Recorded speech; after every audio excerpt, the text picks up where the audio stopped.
Y esta perashá abarca del capítulo 10, verso 1 al capítulo 13, verso 16 del libro de Shemot, y trata las últimas tres plagas, que son la plaga de la langosta, que son la plaga de las tinieblas, y por último, la muerte de los primogénitos.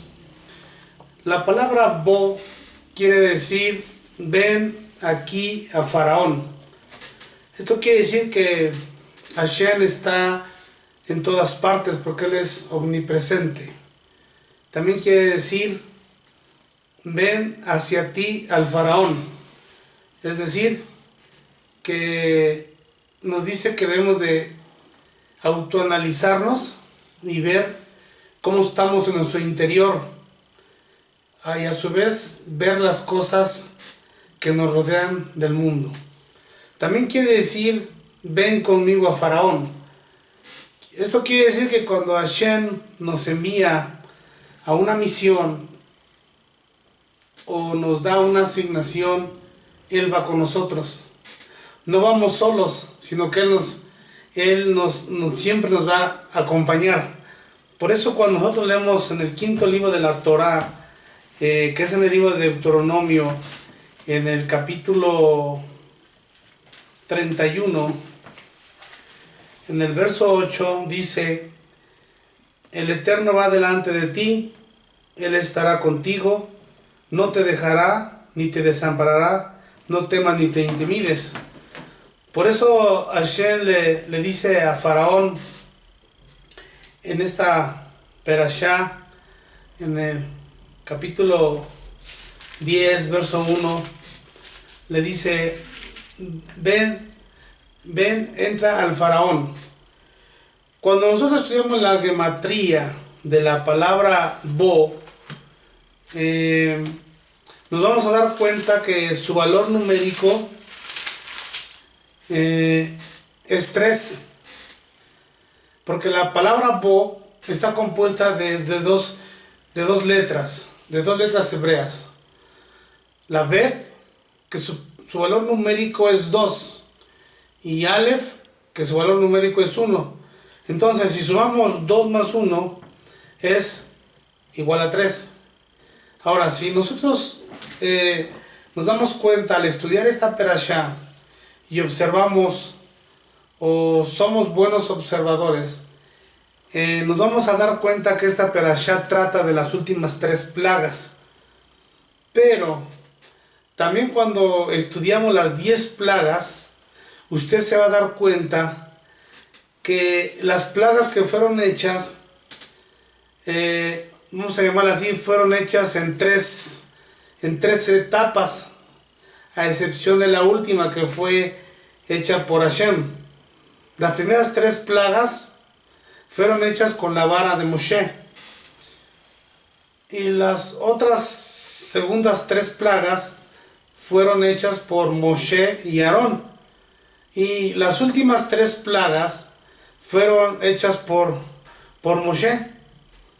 Y ya vemos, la última plaga fue hecha por Hashem mismo, que fue la muerte de los primogénitos, como está escrito ahí en la Torá, en el capítulo 11, verso 4, dice: y dijo pues Moshe, Hashem ha dicho así: a la medianoche yo saldré por el medio de Egipto y morirá todo primogénito. Pero dice la frase, a la medianoche yo saldré, es decir que Hashem fue el que hizo la última de las plagas ahí en Egipto, ¿verdad? Y esta plaga fue la muerte de los primogénitos. Ahora aquí la pregunta es: ¿cuál fue el propósito de las plagas sobre el pueblo de Egipto?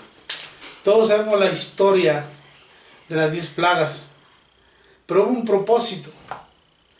Y el propósito número 1 de las plagas, hablando ya de las 10 en general, fue para llevar al pueblo de Egipto a la fe en Dios. Es decir, que los egipcios se volvían a Dios por medio de la teshuvá o de hacer teshuvá. Como hoy día hay una plaga que está padeciendo toda la humanidad entera. Pero esta plaga tiene un propósito. Todos sabemos que es el COVID, todos llamamos el COVID. Pero esta plaga tiene un propósito. Y el propósito es que todos los que viven separados de Dios se vuelvan a Él. Es decir, que se vuelvan al único Dios verdadero y corrijan sus malos caminos por medio del arrepentimiento. Ese es el propósito. Ahora, cuando la última plaga terminó, que fue la muerte de los primogénitos, el faraón dejó ir libremente al pueblo de Israel para que sirviera a Dios. Porque la libertad es para servir al Eterno, no es para vivir como nosotros queramos, para hacer conforme a nuestros deseos, sino que la libertad tiene un propósito, es que sirvamos al Eterno, ¿verdad? Y una vez que hubo salido el pueblo de Israel de la tierra de Egipto, Dios le dijo lo siguiente a Moshe, ahí en el capítulo 13, verso 1 y 2, dice: y habló el Eterno a Moisés diciendo: conságrame todo primogénito, cualquiera que abre matriz entre los hijos de Israel, así de los hombres como de los animales, mío es. En otras versiones, por ejemplo, la Torá no dice conságrame, dice santifícame. Bueno, ahora, ¿por qué el Eterno le dijo a Moshe que todos los primogénitos eran de él? Bueno, si nosotros leemos cuidadosamente, Hashem le dijo a Moshe que los primogénitos eran de él, porque Hashem protegió a todos los primogénitos de Israel de la mortandad que azotó al pueblo de Egipto. Él salvó a todos los primogénitos de Israel. Algunos rabinos comentan que durante las plagas que azotaron a la tierra de Egipto, muchos del pueblo de Israel murieron por las plagas, y esto porque andaban conforme a los caminos de los egipcios. Se dice que el 80% del pueblo de Israel fueron los que murieron, y el otro 20% fueron los que salieron de Egipto, ¿verdad? Entonces Hashem dijo a Moshe: apártame o santifícame a los primogénitos. Esta palabra primogénitos quiere decir primicias de la matriz. Entonces, cuando Hashem le dice a Moshe: apártame a los primogénitos, Él nos enseña algo aquí, algo importante a nosotros como pueblo suyo. Él nos enseña y nos está diciendo que todas las primicias le pertenecen al Eterno. A nosotros no nos pertenecen las primicias, los primeros frutos de nuestro trabajo, las primeras frutas de la cosecha, todos le pertenecen al Eterno. Ahora, Hashem recalca algo importante en esta palabra, dice: conságrame a todo primogénito. Ahora, ¿cuáles son los beneficios de ser primogénito? Quizás algunos no lo saben, nomás se llaman ser primogénitos, pero a veces no saben los beneficios que se tiene el ser un primogénito. El ser primogénito tiene un contexto muy importante en el ámbito físico y en el ámbito espiritual. Cuando nosotros estudiamos la Torá, nos vamos a dar cuenta que los primogénitos gozaban de ciertos beneficios, tales como la bendición familiar. Ese es uno de los beneficios que ellos gozaban: ser bendecidos por la autoridad, por la cabeza, ¿verdad? Y dos, ellos gozaban del beneficio del liderazgo espiritual, ¿verdad? Ellos tienen derecho a ser unos líderes espirituales. Y tres, recibían una porción doble, aún mayor, de los hermanos que estaban a su alrededor. Esos eran algunos de los beneficios que recibían los primogénitos. Y no solamente en esos tiempos, yo creo que En estos tiempos también el ser primogénito tenemos que gozar, o deben de gozar los primogénitos con esos beneficios, con la bendición familiar, el liderazgo y una porción doble. No sé, más adelante, si hay oportunidad, vamos a hablar de las 4 unciones que recibe un primogénito. A muchos no les interesa la primogenitura, como Saf, ¿verdad? Que él vendió su primogenitura porque a lo mejor él no sabía los beneficios que se gozaba de ser un primogénito. Pero cuando uno es primogénito, dice la Torá que vienen 4 unciones sobre uno. Y esa es una bendición muy grande, ¿verdad? El recibir 4 unciones. Pero eso lo trataremos en otra ocasión. Ahora, yo le voy a decir algo tocante a la primogenitura. Quizás algunos ya lo saben, otros a lo mejor no lo sepan, pero es necesario que usted lo recuerde y que yo lo recuerde. Ahora, los primogénitos de cada familia son los más atacados por el enemigo. Esa es una de las cosas que nosotros tenemos que saber. Que todos los primogénitos son más atacados por el enemigo. Por una simple y sencilla razón. Porque los primogénitos son la columna vertebral de cada familia, de cada congregación y de cada nación. ¿Cómo ve? Mire, para que usted me entienda, le voy a hacer una pregunta. ¿Cuál es la función de la columna vertebral? La función de toda columna vertebral era de sostener el cuerpo del ser humano. Si la columna vertebral sufre un daño o es dañada por el cuerpo, es dañada el cuerpo, automáticamente el cuerpo se derrumba y queda paralizado. Por eso es muy importante la columna vertebral, y los primogénitos son considerados como columna vertebral. Ahora, ¿cuántos de ustedes se han dado cuenta que mientras Hashem o Dios no había tocado a los primogénitos del pueblo de Egipto, el faraón se resistía a dejar ir libre o dejar en libertad al pueblo de Israel? Y usted lo puede leer en todas las plagas, de la primera, la segunda, tercera, la quinta, la séptima, la octava, la novena. Se le hablaba a Faraón: deja ir a mi pueblo. No quería, endurecía su corazón y Dios mandaba una plaga. Pero una vez que el Eterno hubo tocado a los primogénitos de Egipto, sucedió algo. Faraón dejó ir al pueblo de Israel en libertad. Y usted lo puede leer ahí en el libro del Éxodo. Ponga atención que mientras no habían sido tocados los primogénitos de Egipto, Faraón no dejaba ir al pueblo de Israel. Pero cuando el Eterno decide tocar a los primogénitos por medio de la muerte, Faraón dice: deja ir, váyanse, no los quiero ver más, no quiero ver su rostro. Y al tocar los primogénitos Hashem,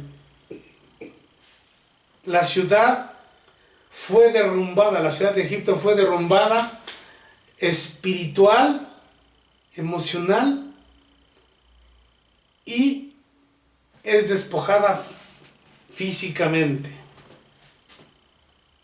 El enemigo sabe que si toca a los primogénitos, todo lo que están sosteniendo se viene abajo. Por eso es importante que nosotros sepamos quiénes son los primogénitos y qué es la primogenitura, qué tan importante es ser un primogénito. Vamos a llamarlo en un hogar, en un hogar.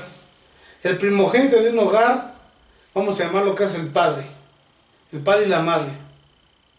Si ellos son tocados, todo el hogar se viene abajo. En una congregación, el primogénito es el ministro. Si el ministro es atacado por el enemigo y es dañado, toda la congregación se viene abajo.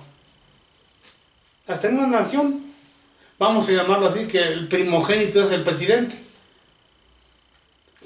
Si ellos tocan al presidente, toda la nación se viene abajo. Por eso siempre los primogénitos deben de estar siendo protegidos a través de oración, a través de las malas palabras que hablan contra ellos.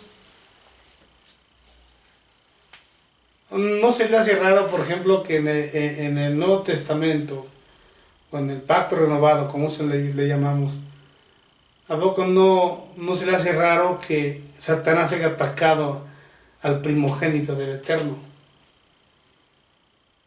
Porque él sabía, el enemigo, que si él dañaba al primogénito, que es nuestro Mesías, toda la obra del Eterno se venía abajo. Por eso nosotros debemos saber qué tan importante es la primogenitura. Y no la vendamos como Esab, la cambiamos por un plato de lentejas. A veces la cambiamos por el mundo. Cambiamos nuestra primogenitura por el mundo. Y si hablamos en los primogénitos espirituales, en los físicos, los espirituales son aquellos que por primera vez de una familia se acercan al Evangelio. Eso es un primogénito espiritual. Por eso a ellos les es entregado ciertas bendiciones. La autoridad, el liderazgo, ¿verdad? Porque son primogénitos y eso es bíblico. Y nuestra responsabilidad nosotros como congregantes, como pueblo de Dios, es proteger a nuestro primogénito, a nuestro apóstol, que es el primogénito de esta congregación. Tenemos que estar orando por él. Tenemos que estar bendiciendo su vida. Porque si nosotros no hacemos eso, el enemigo siempre está al acecho. El Hashatán, el diablo. Si él sabe que si él toca el primogénito de este ministerio, todo este ministerio se viene abajo. Porque él es la columna vertebral. Él es el que sostiene todo el ministerio. Los líderes, la alabanza, los pastores que están bajo su cobertura. Y además ese primogénito son del Eterno, son de Él. Y tenemos que estarlos cuidando. Qué importante es la Torá, ¿verdad? Nos enseña muchas cosas que a la vez no lo vemos ahí. Nomás lo vemos como una historia, pero siempre hay grandes enseñanzas. Una de ellas también reciben doble porción, dice la Torá, y está en Deuteronomio capítulo 21, verso 17, dice que un primogénito siempre recibe una doble porción, doble bendición. Por eso vemos que nuestro primogénito siempre es bendecido constantemente, aunque muchos dicen, bueno, ¿por qué recibe más que nosotros? Bueno, por la simple y sencilla razón de que él es un primogénito. Usted no se debe de sentir celoso porque es bendecido más que nosotros. Cuando usted lo entienda, usted lo va a bendecir cada día más. Por eso los que son primogénitos deben de cuidar su primogenitura. Deben estar orando los que están alrededor de ellos por su primogenitura, que el Eterno los guarde. Bueno, Shalom, que el Eterno los bendiga. Esa es toda esta perashá.